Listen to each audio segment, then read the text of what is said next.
The UNL Police Department is working to educate students about pedestrian and traffic laws. UNLPD Sergeant Dave DeBelka says some students on campus are violating traffic signals, and this has drivers concerned. It seemed for some reason this fall we received way more complaints than we have in the past, primarily from drivers calling us saying, hey, look, I almost just hit somebody. Something's got to be done. Something's got to be done.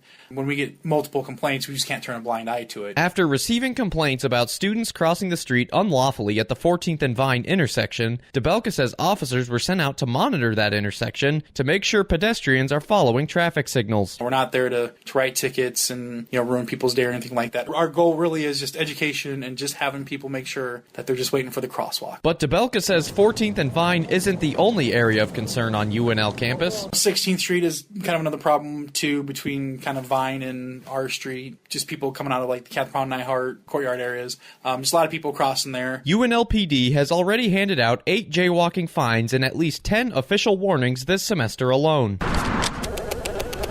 But Daily Nebraskan opinion writer Nick Kasner says the flow of traffic at 14th and Vine needs to be fixed before any more citations are handed out. I think the whole light system and both foot and car traffic is very poor on that street. So if we want to fix it for that specific intersection, I think that's the way to go. Emily Kuklinski, a senior English and theater major at UNL, believes the new enforcement is a great way to discourage students from illegally crossing the street. I think by including fines, it'll deter people. Like, they won't be happy about it, but it'll deter them from jaywalking, which is already illegal. Sophomore geology major Amber Fertig is one of the handful of students who was issued an official warning for jaywalking. While Fertig appreciates UNLPD trying to keep students safe, she doesn't think handing out flyers, warnings, and fines will make much of a difference. I think they have good intentions by it, but the only time I've ever seen anybody actually follow the rules is when there's cops there. Pedestrians are they always have places to be and things to do. I just think it's a waste of time. There have only been 2 car versus pedestrian accidents on UNL campus since 2013, but Sergeant DeBelka says one accident is too many, and student safety is UNLPD's #1 concern. Most of the people it seems we've been contacting are just ones that just aren't paying attention. And those are the ones that are probably going to someday get hit because they're buried in their cell phone, or they got the beats going and they're not really paying attention to their surroundings.